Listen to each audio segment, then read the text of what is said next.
Welcome everybody to the first Global Youth Work Learners Network of 2024. It's wonderful to have you all here. Today we're going to be looking at climate justice and access to water. And I'm just going to really quickly go through the kind of agenda, I suppose, for today.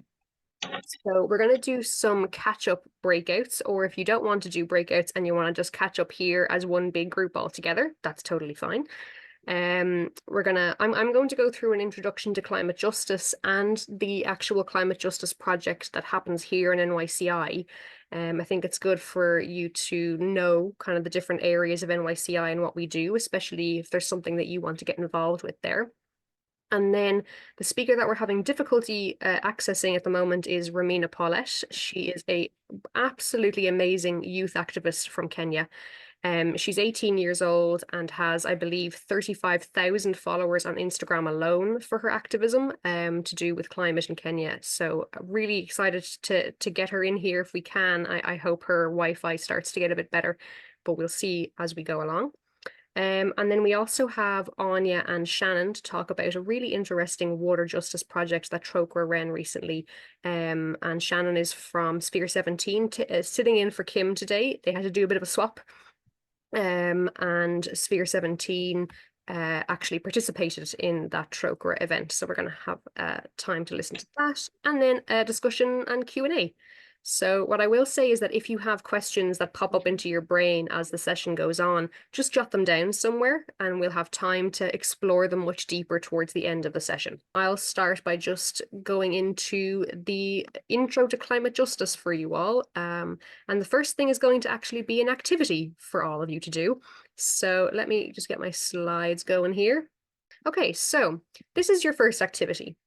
There is a graph in front of you right now, and if you were to add up every single bar in this graph, it would equal 100% of the world's emissions. So all of the world's emissions are contained in that bar chart. But what I have done is, instead of having the answers down here as to which continent has polluted what, I've put them here on the side. And your job is to guess and work out which continent has polluted what. Now, you'll notice that continent 2 and 3 are pretty much the same height, so it doesn't matter if you get them reversed. And it's the same with continents 4 and 5. They're pretty much the same height in terms of emissions, the amount of emissions. So it doesn't matter if you get them reversed. But I'm really, really interested in seeing who you put as the number 1 polluter and the top 3 highest polluters, and who you put as the lowest polluter. So what I want you to do is, I want you to open the chat box. And in the chat box, I want you to put these 6 continents in order from what you think is the highest all the way down to the lowest polluter. So I'm going to give you a few seconds to do that and we'll see what comes in. But do note that I have muddled up the options under the options here. So it's up to you to unmuddle them, if you want me to put it that way. Once you have your answers in, just hit send. Try and put them all in the one message, because it gets really confusing when you put them one after the other. So we have April saying North America, Asia, Europe, Oceania, South America, Africa, question mark, question mark, question mark. So I'm not too sure. Lizzie, we have Europe, North America, Oceania, Asia, South America, and Africa. Okay, so far we have 2 saying that Africa is the lowest, 3 saying Africa is the lowest now, 4. Okay, we got lots saying Africa is the lowest polluter. And then we're very mixed on the highest. We have North America, Europe, and Asia, all kind of as our highest polluters coming through. Perfect. Okay, keep going. I'm going to give you another maybe 2 minutes for anybody who hasn't gotten their guess in yet. North America, Europe, Oceania, Asia, South America, Africa. North America, Europe, Asia, Oceania, South America, Africa. So we're kind of, the people are swapping the Asia, Oceania quite a lot. Okay, cool. All right, I'm pretty sure we have most people's guesses in there now.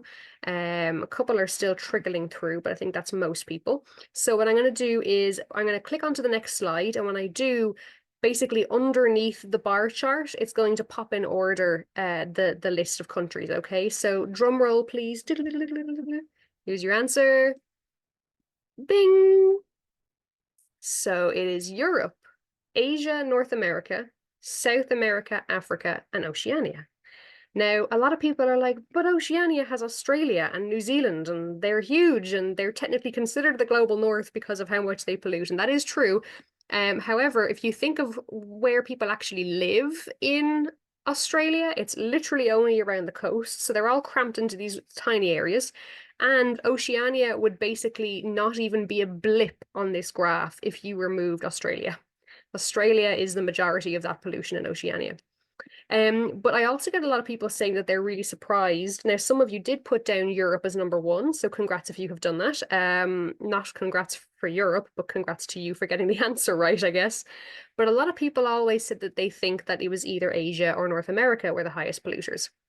And the reason why I have this graph is I want to show you how good of a job Europe's communications are at making us believe that they are not up at the same level as Asia and North America. They put an awful lot of work into keeping that under wraps.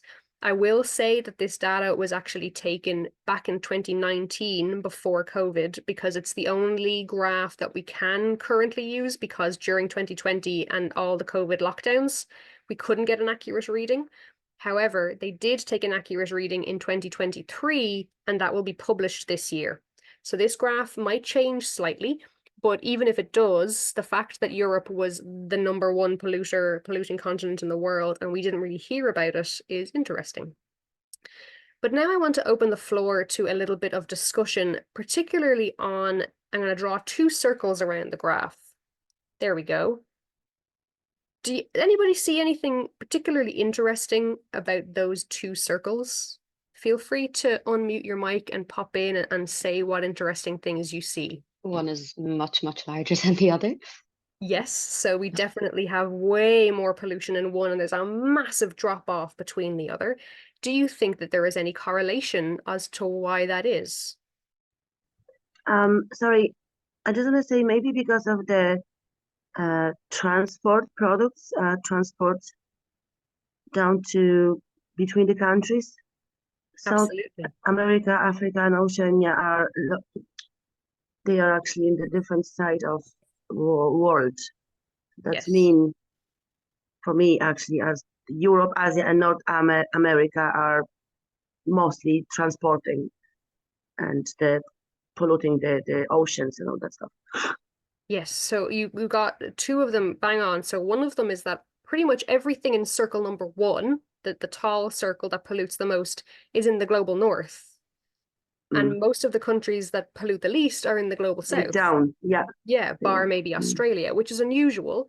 But the reason, one of the reasons which you brought up is transport. A lot of those countries that are in the global north have very, very efficient trade deals between each other. So because there are trade deals between each other, we are transporting goods between each other more often, which causes more pollution. However, there is, I would say maybe one other big thing that's relevant here, I suppose. So the highest polluters are also the most what? Powerful and wealthy. Bingo. They're definitely the most wealthy and the most powerful. So basically, we're going to talk today about climate justice, but the absolute root cause of climate justice is a power imbalance. It's all about power. And it's power in different ways, and that's definitely a conversation for another time, is to delve into those types of power. But the biggest one here that we're looking at is wealth.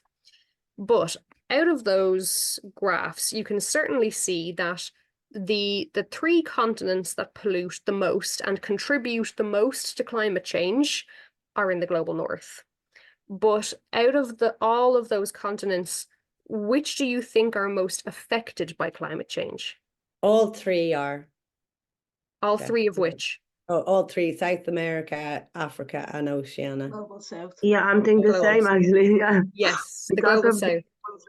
Absolutely. So basically what's happening is the global north is doing the most polluting, but the global south is feeling the most effects of that pollution. Yeah. And one of the biggest reasons why is once again to do with wealth. So say, for example, if there is a massive climate-induced storm that hits, let's say, Germany will have the money to recover themselves from that storm. But if a large storm, climate-induced storm, hits Bhutan, Bhutan might not have the amount of reserves there, wealth-wise, finance-wise, to be able to rebuild after that kind of storm, because they are the global south, they aren't as wealthy. So my question, I suppose, is that fair that the global north can essentially pollute as much as they want and continue growing, continue developing, while we know that our development is hurting the global south? It's not fair. It's not fair at No, all. No, and no. that's the justice aspect of climate justice, you know. Exactly. That is the justice aspect. And that's where my next graph comes in. So for those of you who this is the first introduction to climate justice, this is what climate justice is. It takes the environmental crisis, so all of this pollution and the effects of that pollution. So we've got like the melting ice caps, wildfires, you name it.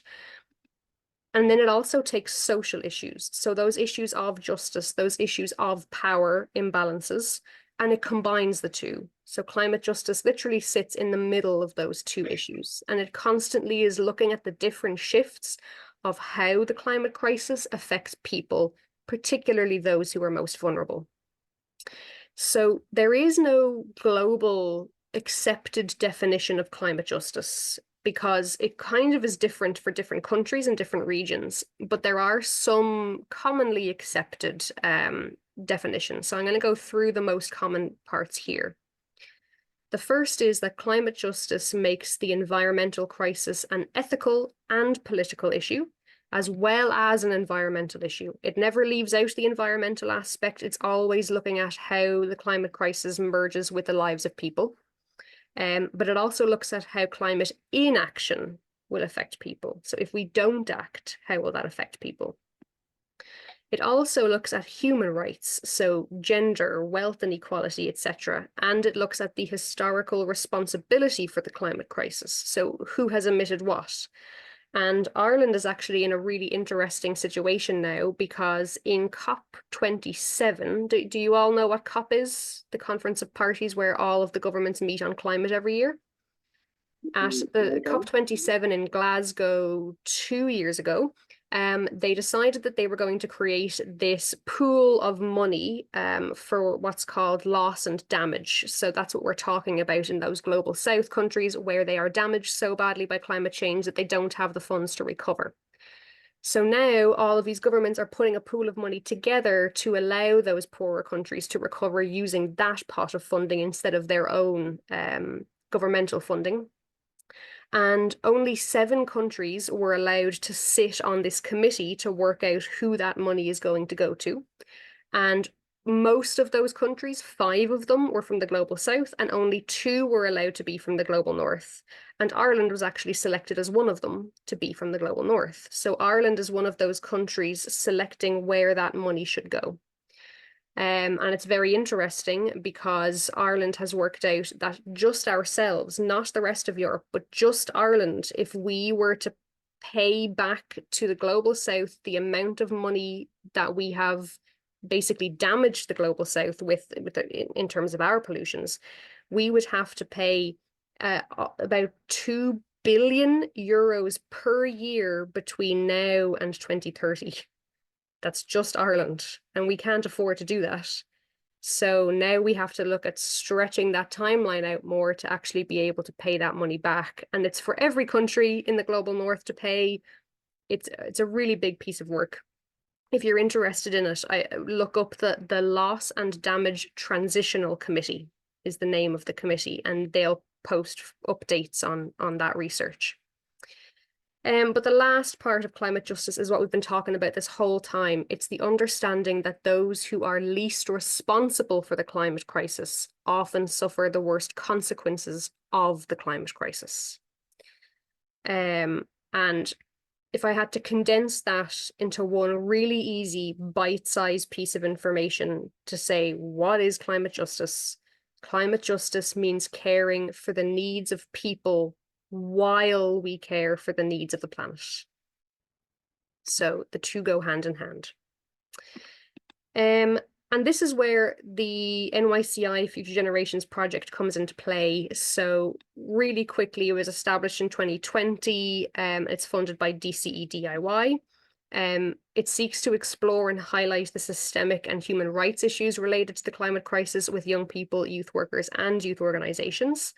And the project brings together the voices of young people who are often missing from the climate discourse, particularly at a policy level, such as young people from marginalized, rural, and disadvantaged backgrounds. So that's what our project tries to do. We've done a lot of different things. Oh, my slides have gone a little bit funky with me turning them on, but we're fine. So back in 2020, to give you a quick stop tour, that was the first year, and we looked at young people creating a resource and graphics for other young people to tell them what climate justice even is. Because when they joined this project, they didn't even know what climate justice is. So those resources are available on NYCI's website. In the second year, we looked at getting organizations to know what climate justice was. So we have invented the Climate Justice Charter, and that's young people's asks of organizations on how to embed climate justice in their organization. And if you would like to be a signatory of the charter, feel free to chat to me afterwards. In 2022, we held the first ever National Climate Justice Conference. And in this conference, we brought youth workers from all over Ireland together to upskill them and resource them with the knowledge, values, and attitudes on how to approach climate justice conversations with their young people. In 2023, we decided that we needed a workshop on the Climate Justice Charter because people really wanted to sign it, but they didn't really know how to implement it into their organization. So this year just gone, we worked on creating that workshop and piloting it with GYWLN, the President's Award. And then the young people also looked at marine environments last year. They wanted to focus on SDG 14, life underwater. And then this year, they wanted to continue the water conversation, but move from more of a marine/local aspect to a more access to water and global aspect. So we wanted to create those partnerships with the Global South. That's what the young people wanted. But they also wanted to continue people signing the charter. So this year, we are rolling out those workshops for how you, if you want to, can sign the charter. And in 2025 and onwards, who knows? That's up to the young people to decide. Every year, the young people pick the topics they want to do, and we'll do that with them. And then, so this year, obviously, we're doing those Global South connections. We want to establish connections with young people and youth workers in the Global South for several reasons. Peer-to-peer learning, good practice examples of climate justice in other communities, solidarity in movements for climate justice, and the understanding of the lived experiences of others.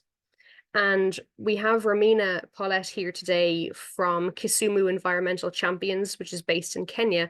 And we decided to partner with them on this, particularly around that access to water piece, or what are the issues regards to water where we live.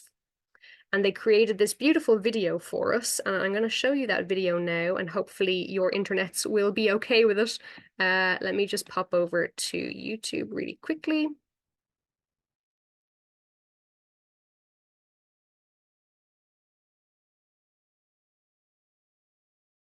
Hello everyone, my name is Rahmina Paullete. I am a climate activist and environmentalist, the founder of Kisumu Environmental Champions and the coordinator for the Let Lake Victoria Beat Again campaign. Well, actually we have three amazing champions by the name Hamzia, Ephraim and Ben, who'll be taking you through the struggles that we face in the community of Lake Victoria regarding climate change and interlinking issues such as pollution, hunger, poverty, economy and food systems.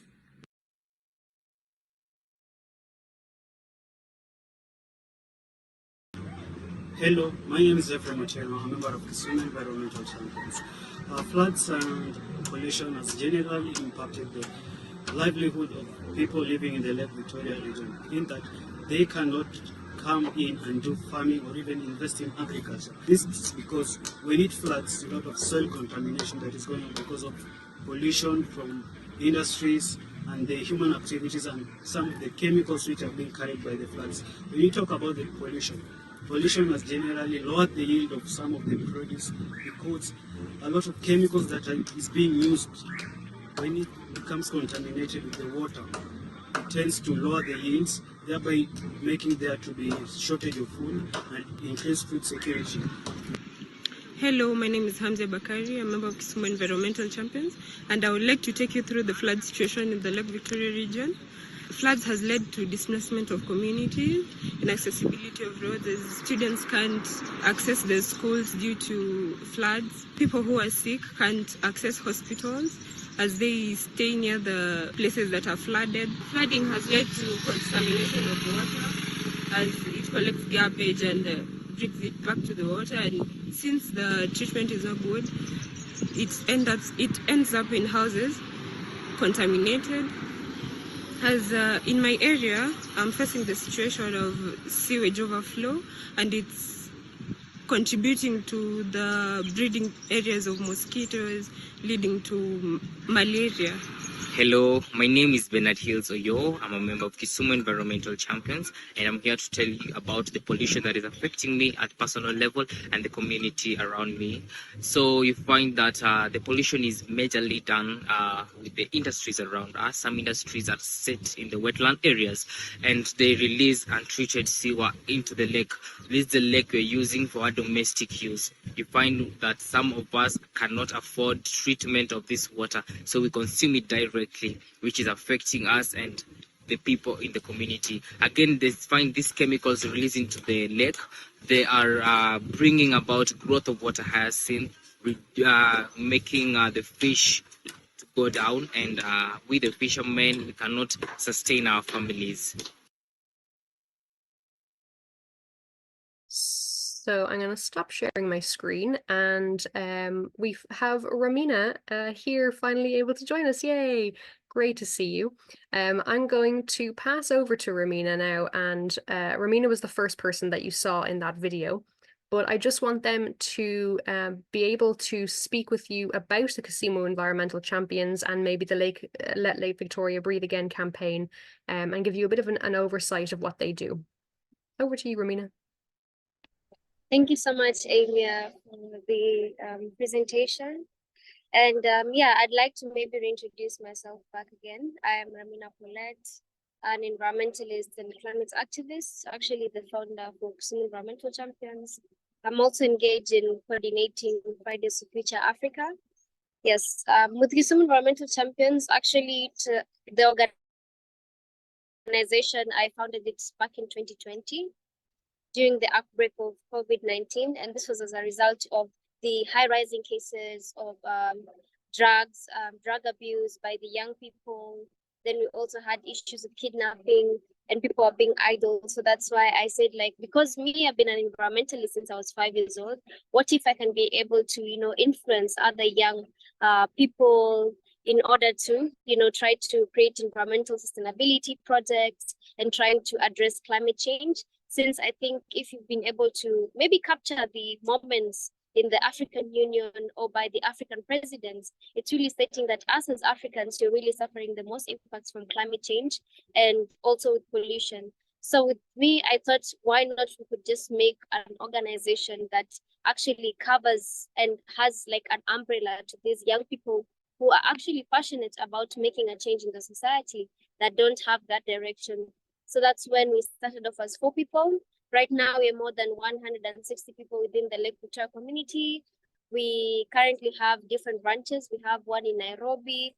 We also opened recently another one in Cameroon, and hopefully we'll be able to lead more and operations within the East African community. But our major focus, apart from climate change, is the Lake Victoria community, the Lake Victoria ecosystem. We currently have a campaign called Let Lake Victoria Breathe Again that actually advocates for the restoration of Lake Victoria. And personally, I think I shared with Áine some while ago that I'm actually one of the people who was affected by the floods, and we had to move from the island that I was staying in because of the climate issues, the climate disaster. So whenever I speak about climate change, pollution, it's actually at the core, and I've experienced it, not just going and researching about it, but actually living through the moment. So with that, I think it has really helped me in terms of even creating more advocacy and trying to address these issues. With the campaign, we have different projects. One of them is actually making products from the water hyacinth. I don't know if you know the water hyacinth. It is an aquatic weed that actually blocks the navigation of boat riders, and suffocates the fish. And if you really know the Lake Victoria, the East African Lake Victoria, most of the economy that we get is from fishing. So that's one of the issues that have been affecting us, because right now people are resorting from doing fishing to now engaging in criminal activities. And some of the issues that you're trying to address when we are making products from this hyacinth is to creating jobs for people, mostly women and girls, because we've been having this issue for many years in Lake Victoria, where young women and even young girls, they're subjected into selling their body because there's no fish in the lake. So they are selling their body in order to get fish, or even in order to get money. And for us, we really think that if you're creating a solution for the environment, if you're creating a solution for climate justice, why not intersect it with even empowering women? So even with the hyacinth products, some of the products that we make cards, bags, bookmarks, table posters. And with the cards, we are actually trying to make an alternative for deforestation, as Kenya has been having issues with having low tree coverage. And we just thought, what if we could become more innovative and make an alternative for this? Since we already have a waste in the lake that we are not using, why not repurpose it and make it into something that people can actually use? Then with the bags that we make, it's actually an alternative for plastics. Since we've been having issues with plastic pollution in the Lake Victoria for a long, long time. Right now, actually, if you go to the Lake Victoria, according to the researchers, they actually made a research, and they said the studies actually show that there's a full carpet of microplastics underneath the Lake Victoria. And there's a lot of communities, actually from my community, people who cannot afford water treatment, they have to drink that water. And it has made us to have a lot of health issues, problems with cancer, and even some with infertility problems. So it's been a huge risk for us, I say, as people from the Lake Victoria, because right now we are facing a massive extinction of indigenous fish species, and even we are having some of the animals and some of the plants that our parents used to see, we used to grow up seeing. Nowadays, it's not there. The lake is not even that clear. Like, it's something that I'm not even proud of. As a person from the Lake Victoria, I am culturally rooted to it because my ancestors came from there. And just seeing how our culture is being degraded because of this issue with capitalism, water encroachment, issue of pollution, it's just so sad. Because even one of the things that we've tried addressing is these companies that are settling in within our wetlands, most especially the multinational companies. There's one of them which I think everyone knows, and you drink soda from it. You drink their soda, but I cannot mention their name for safety reasons. They've been really contributing into the pollution of the lake, between the plastics or even with the waste that are being, dumped in the lake, because they are next to the wetland. So not many people actually look at how they are polluting. So you find that they pay a lot of taxes, so the government doesn't really care if they're really harming the people or not. So that is one of our issues of the people from the community, since we are trying to create solutions to that. We also have another project on making kitchen gardens from the plastic waste that we find. So whenever we do the cleanups, we try to do waste segregation. Then the waste plastics, we go to the communities. We teach the women on how to make the kitchen gardens. So with us, we also try to create awareness on sustainable food systems. And since most of these places that are actually polluted, they are living under a $1 per day. So you can find sometimes they don't even have food to eat. So they don't, we always tell them that they don't need a big plot of land, in order to provide for their family, in order to get vegetables. They can actually grow the vegetables and use the waste that they have. Like example, the plastic bags, they can actually regenerate them into having something in their garden. So it has really helped us. Even with the women, they've been telling us they've been able to provide for their families during these hardships. And they even know that if they see a plastic waste somewhere, they're going to use it. So that one is already showing us how they're changing their mindset. Then the fact that when we started, a lot of people ignored the science of climate change and ignored the importance of us tackling this issue. But when, like some years back, we started facing the heat and the floods, like even right now, the Lake Victoria is currently rising. and it's taking most of the lands. So it's actually an issue for many communities that are becoming displaced, and even the animals. So it's a really tough time for us in Kenya, and we are just trying our best. Even, for example, trying to bridge the gap, not only doing the local grassroots work, but we're also trying to gain representation at the climate spaces. Let's say, for example, with the conferences such as COP28, such as the SB58. And I'm so glad that I'm one of the privileged people who actually went to COP28, COP27, and COP26 to represent my community and talking about the demands that are needed for us in order to make sure that the policy implementations, the financing are both being addressed and being tackled. So I think it's really quite important that we all recognize that all of this needs to be intact. And even with the solutions, we cannot just work on the solutions without addressing the high level. So that's why I normally encourage the world leaders wherever I go, in order to remember the people who are on the ground, who are suffering and who need this kind of attention. If whenever you make the decision, just look at the biodiversity, look at the people, look at how many lives you're going to impact. Just the same way that people always speak about the Amazon rainforest, I always speak about the Lake Victoria, because that is where my home is. And seeing my home now disappearing is something so much triggering to me, because I've grown up knowing this lake. And it's so sad that right now we are actually facing these issues, but the government is not taking it lightly. It's taking it lightly. So that's why for us, as the youths from the Lake Victoria community, we've started making policy demands. We've started making more noise within the Lake Victoria community and telling them, we are doing these projects. We're trying to make the future better. But now the problem is we have issues of lack of resources.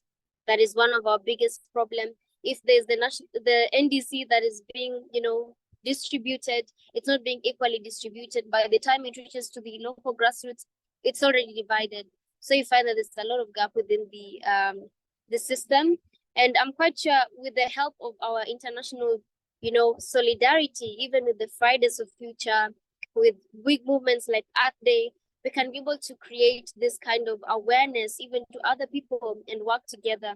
Because I believe in the global north, you guys have the opportunities to even speak on platforms without even, trying to hide some, for me, I cannot mention some of the companies, but for you guys, you have the platform to even raise your voice and say, this is what is happening to this community, and we need to work together.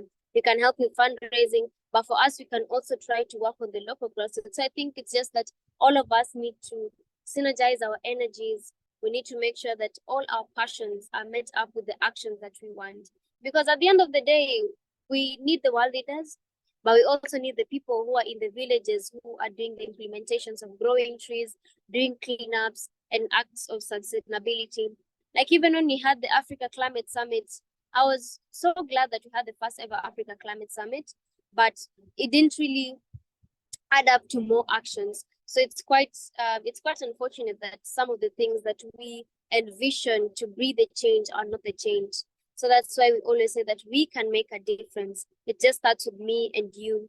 Together, we can try and make ideas. We can try and bring projects on board. And even, the way that we're working with the NYCUI, which I actually really appreciate, because it's going to be a bigger platform where we're going to be raising the issue of the Lake Victoria community. Well, actually, I don't have much to say. Unless anyone has any question, I'll be willing to address. Thank you so much, Rahmina. I think you can all see very clearly why NYCI are so passionate about working with the Kisumu Environmental Champions. They are an incredible group whose community is going through such adversity, and yet they are trying from every angle to address those issues locally, grassroots. So what I'm going to do is, if you have any questions for Rahmina, just because I'm wary of time and I want Áine and Shannon to be able to also say what they want to say. But what I might do is, just in case Rahmina's network goes again, and in case we lose you, are there any burning questions that anybody wants to ask Rahmina now, or are we okay to keep the questions until the end? Just a big, huge thank you as well for sharing. And I think it's It's great to hear like the connection with like the bigger root causes and multinationals and everything. It's really, we really need to get out there with that message. So thank you so much.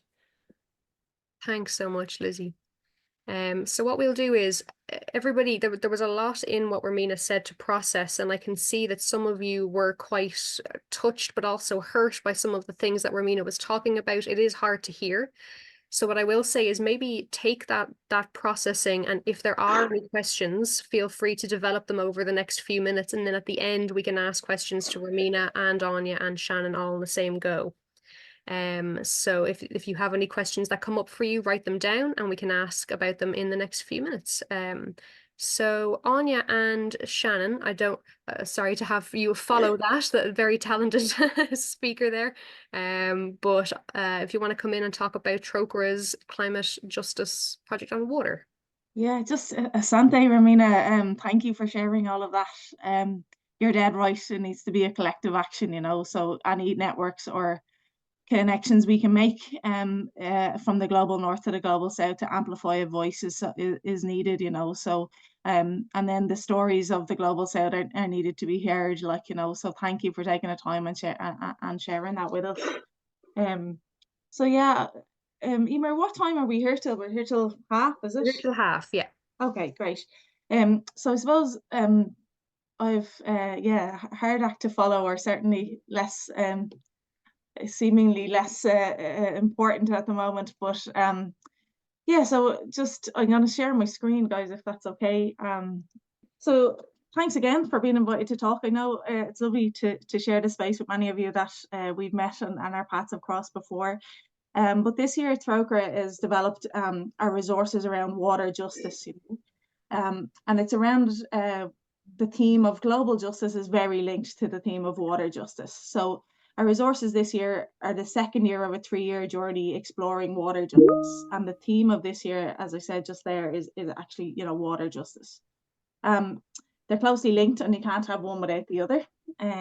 So you may have clicked on the link that I shared in the chat earlier, but this is what our resources look like this year.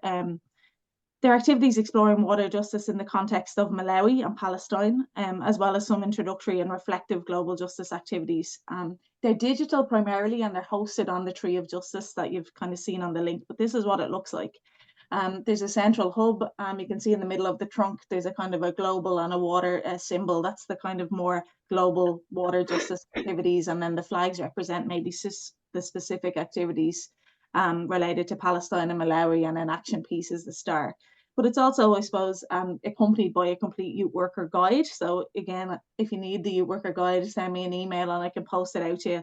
I know some youth groups kind of work through a kind of a booklet rather than the kind of water justice stuff. But when we're talking about water justice, I suppose, what do we actually mean by water justice? And again, yeah, it's certainly linked to global justice.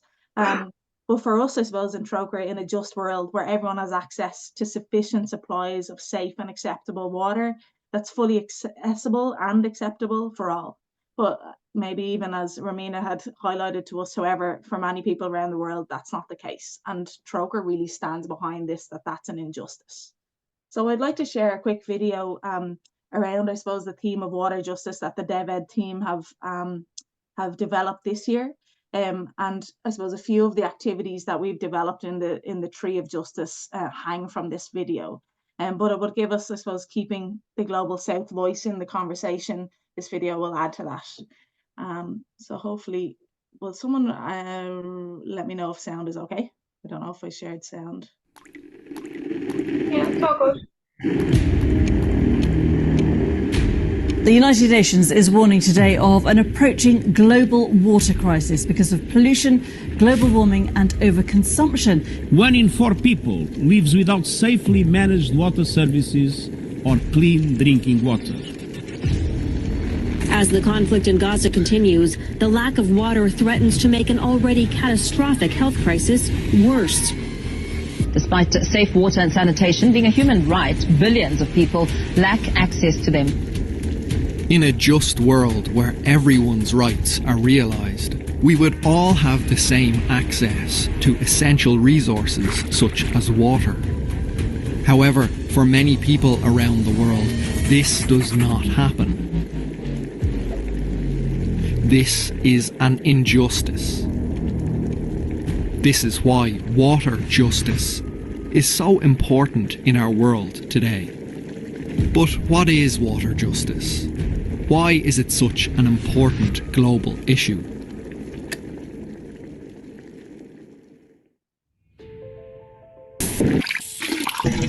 Water justice is the idea that everyone should have access to sufficient supplies of safe and acceptable water that is fully accessible and affordable for all. In 2010, the UN General Assembly explicitly recognised water and sanitation as a basic human right. The World Health Organization recommends that people need 50 to 100 litres of water per person per day to meet their daily needs. Due to the effects of climate change, the weather has become more unpredictable, meaning that many communities around the world are living with unreliable supplies of water. Some communities are experiencing more droughts, leading to water scarcity, while others are experiencing more extreme storms and cyclones, leading to flooding. Other communities face restrictions on their access to water, and many people face the challenge of unsafe and dirty water supplies.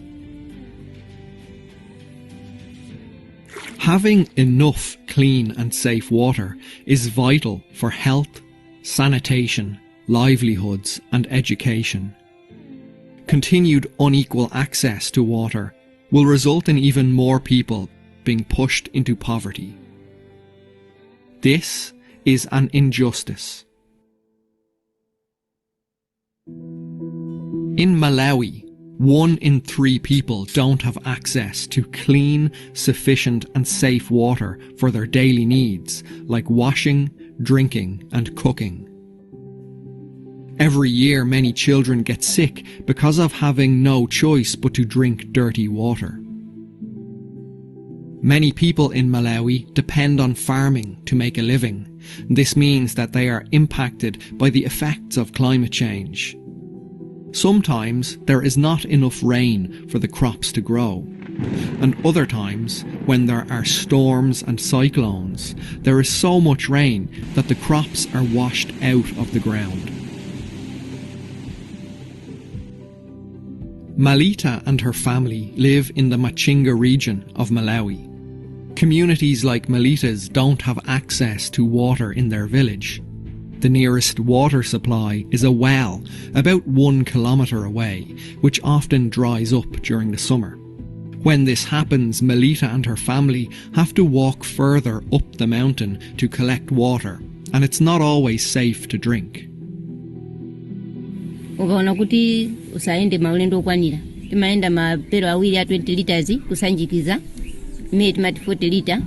Ukaona kuti pano pandifuna ndikagwire ntchito sindigwira ntchito ndiyo matha kwenda pero imodzi mwina maulendo atatu.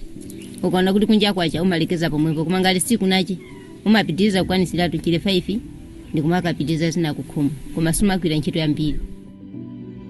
Melita's daughter Patricia wants to know how people in Ireland get their water.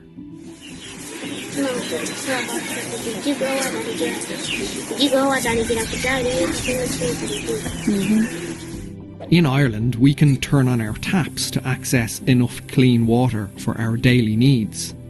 This is made possible by a water system that treats our water and pumps it into our homes and schools. As a result, most people in Ireland never have to fetch water, and it's very unusual to get sick from it. Things are very different in Malawi, where a lack of access to clean and safe water is putting lives at risk and contributing to people like Melita and her family being pushed further into poverty. This is an injustice.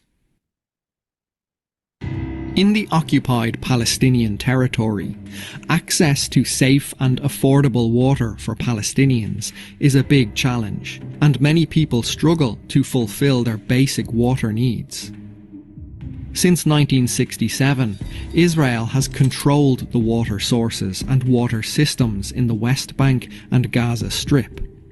Some Palestinians in the West Bank are not connected to the main water system, and others have limited access to water.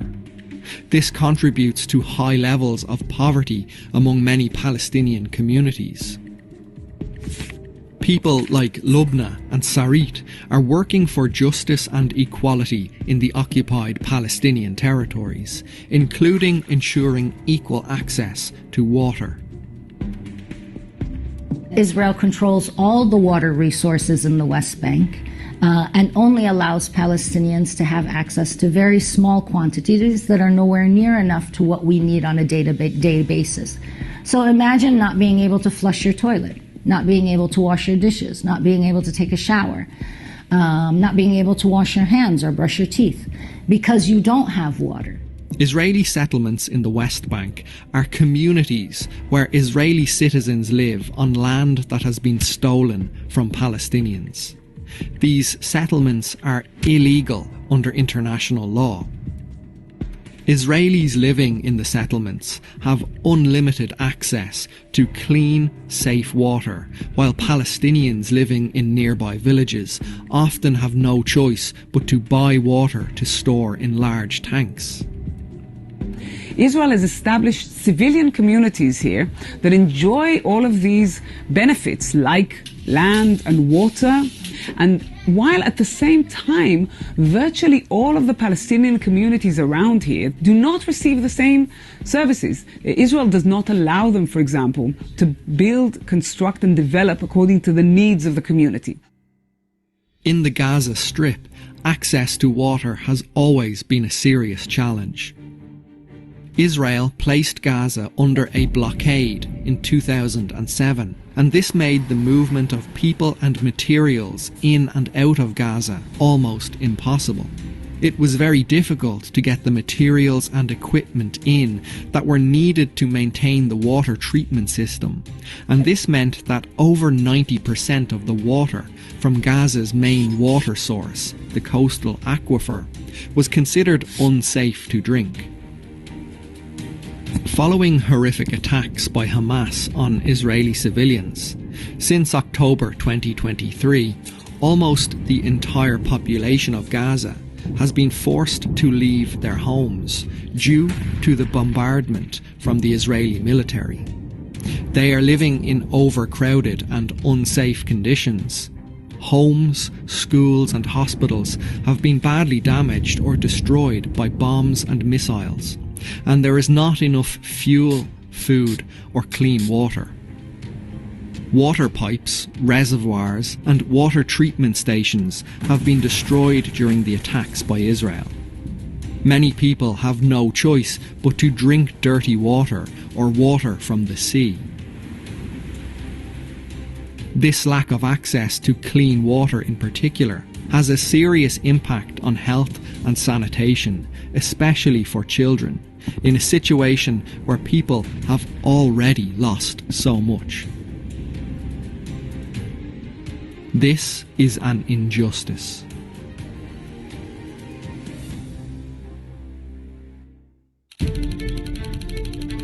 Everyone needs access to clean, safe water, and this is especially important during a crisis like a war or natural disaster, when people are forced to leave their homes looking for safety. Water is essential for our basic needs and for health, hygiene and livelihoods. A lack of access to safe water continues to be one of the main causes of poverty and injustice for people living in Malawi, the occupied Palestinian territories, and many countries and communities around the world. Water is a precious resource that should belong to everyone. Water justice means that everyone, everywhere, should have access to sufficient supplies of safe and acceptable water that is fully accessible and affordable. As global citizens, we can learn about what causes water injustice and work together to find solutions. So how can we work together to ensure water justice for all?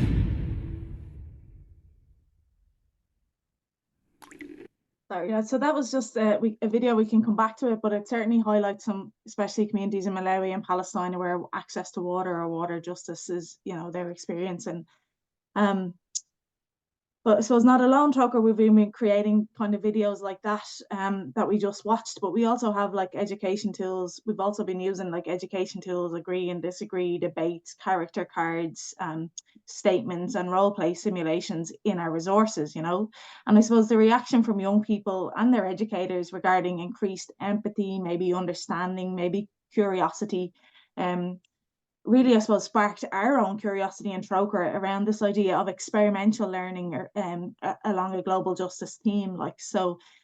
In November last year, we hosted a residential called the Water Games.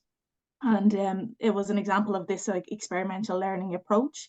And it took place in a Vulcan manner from the 1st to the 2nd of November. And it was an immersive kind of experience for 15 to 17-year-olds on the global justice theme of water justice.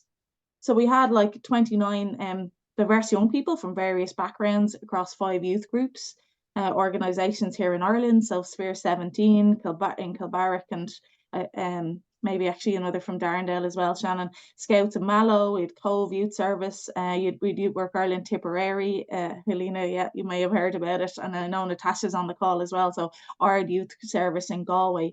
And they joined us for this kind of interactive games-based learning on the theme of water justice, where we presented the youth groups as teams with challenges and barriers and simulations to understand the real-world challenges from the communities that we work in that experience water injustice.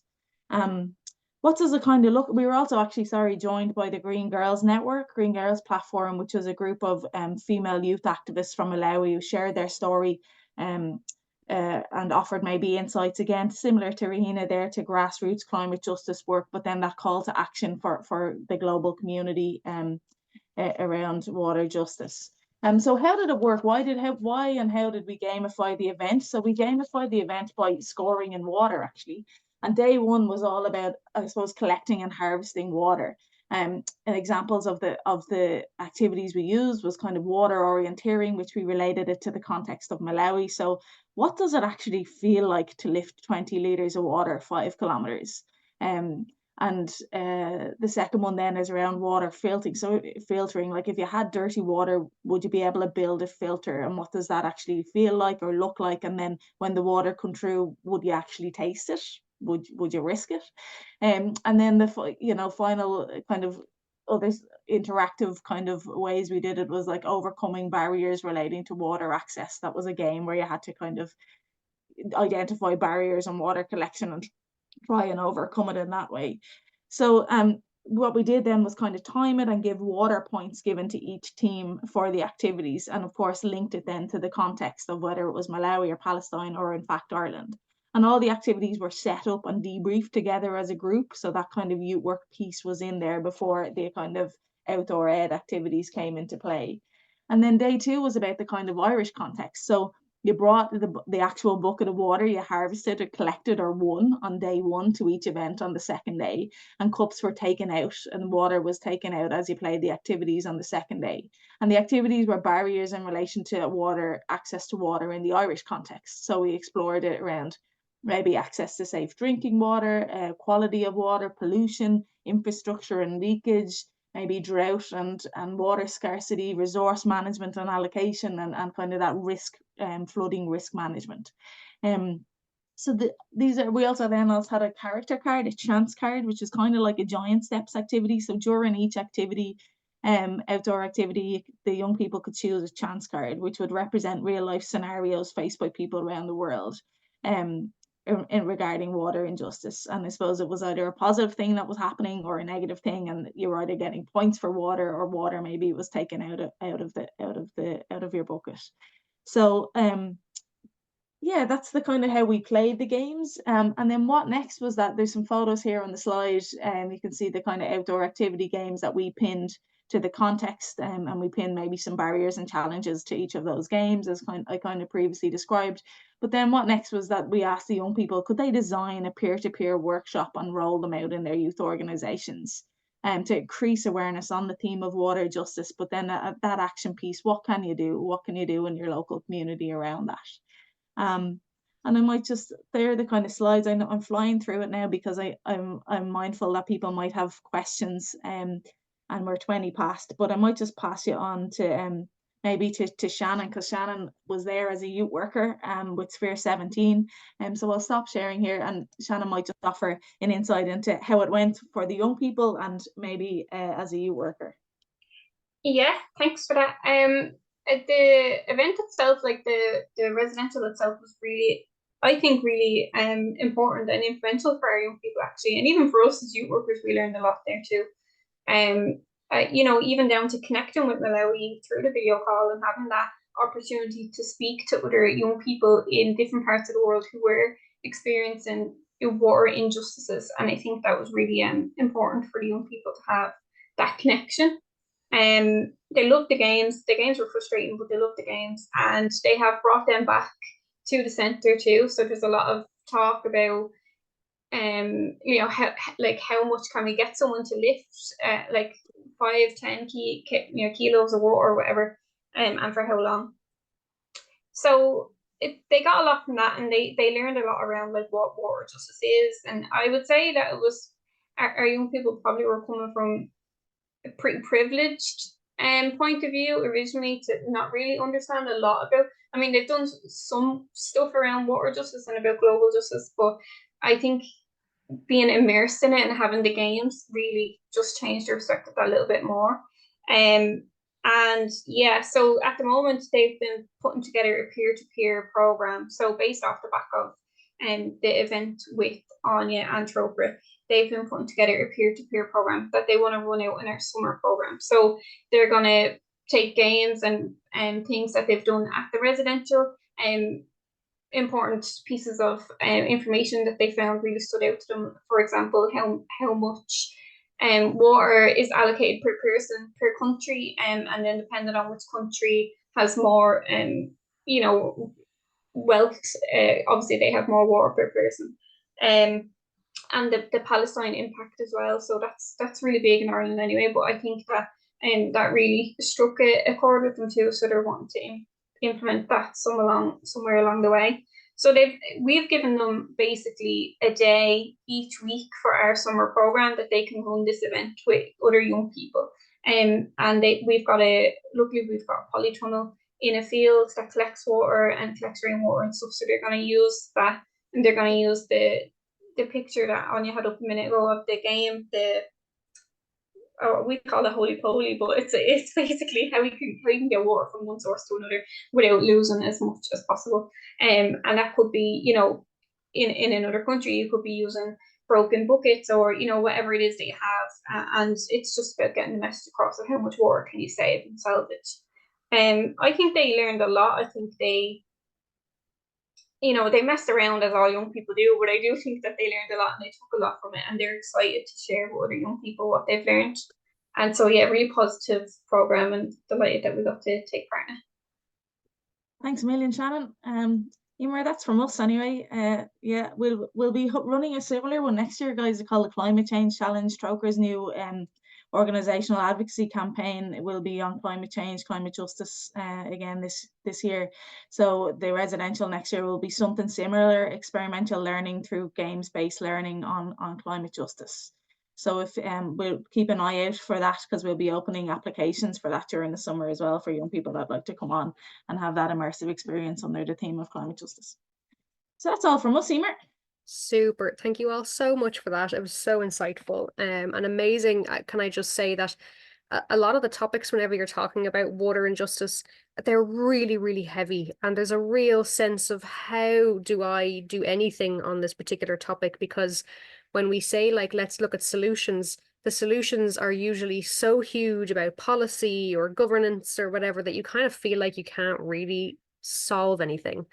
But I want to just highlight the fact that A, those on the ground grassroots initiatives that Rahmina was setting up in her local community, and B, from the youth work perspective, playing games through those kind of difficult conversations that Trócaire was doing are two absolutely incredible solutions to that. And they are all things that we can all do.